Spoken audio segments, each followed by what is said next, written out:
奶和辣椒油，是最意想不到的好搭檔，亦都我減肥時候嘅救星。用5分鐘就可以得到呢啖超辣超 creamy 超好食。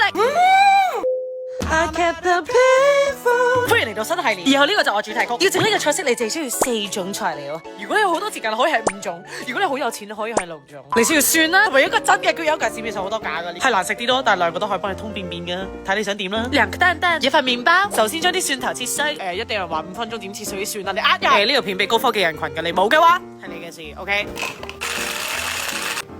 呢個餸嘅唯一唔好處就係你食完之後個口會好臭，口臭就冇同人講嘢嘅慾望，你就自己慢慢去健身室嗰度做運動啦。OK， 如果你中意重慶火鍋，你一定中意食呢個，因為你調味嗰陣時你會發覺好似調緊呢個火鍋調料一樣。食呢個啱你口味嘅其中一個秘訣就係你火鍋點樣調你個料嘅，你就點樣調呢個。我知而家芫茜同埋麻醬，我覺得幾正我都。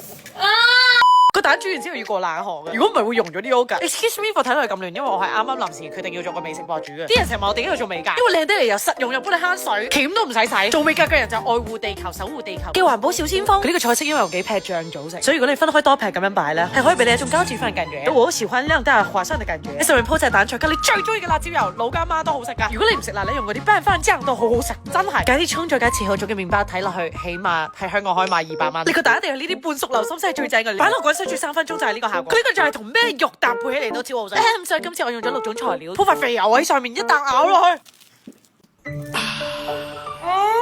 呢個餸我真係改良得太好啦！我第一次食係英國嘅一個土耳其餐廳，嗰時候諗點解有咁好食嘅白人飯芝士，所以即刻揾食譜之後改良到我最中意嘅版本。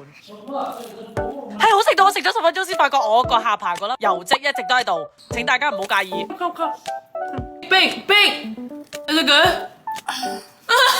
連我好憎食白人飯嘅媽咪對呢個都讚不絕口。I did it guys。如果大家中意呢個系列或者中意呢條片，記得俾翻個 like，咁翻落我哋下次見啦，拜拜。